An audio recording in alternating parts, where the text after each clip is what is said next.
The national debt now exceeds $20 trillion. It happened after President Trump reached a deal with Democrats to allow the government to go deeper into debt. In that meeting, we agreed to pass an increase in the debt ceiling. Schumer called it a really positive step forward. He likes it because more debt means government can spend more. And Democrats love spending more. Schumer wants no cuts to entitlement spending and more spending on Amtrak, solar subsidies, Obamacare, even the F-35. It's always more. And Republicans? Well, they like spending too.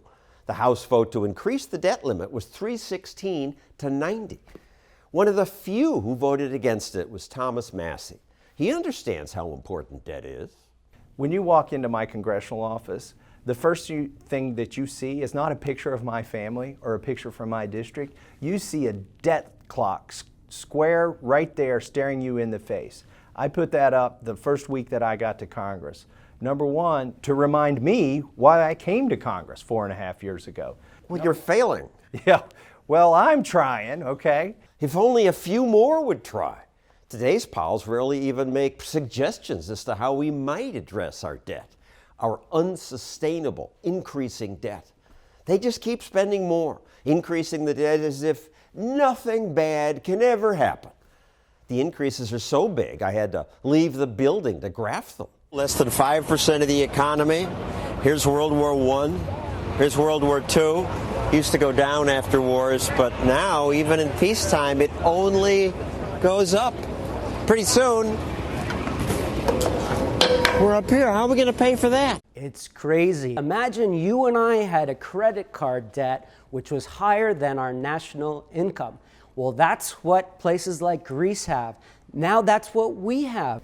And nobody cares. They're going to start caring when they start looking at the dollars that they're going to have to spend. And then what? No one knows exactly. You can pull a rubber band and stretch, but at some point, something bad is going to happen. What will that be? I assume Congress will just have more money printed to pay for things like its bigger military and much bigger Medicare and welfare state. What'll happen next? Maybe wild inflation like they've got in Venezuela. This is not that unusual. Zimbabwe printed more currency to pay its bills too. Now we have billion-dollar bills from Zimbabwe. This today is worth nothing. It could happen to us.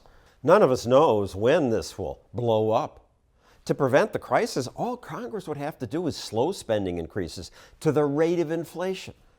But they won't even do that. They just raise spending and raise it until something bad is going to happen.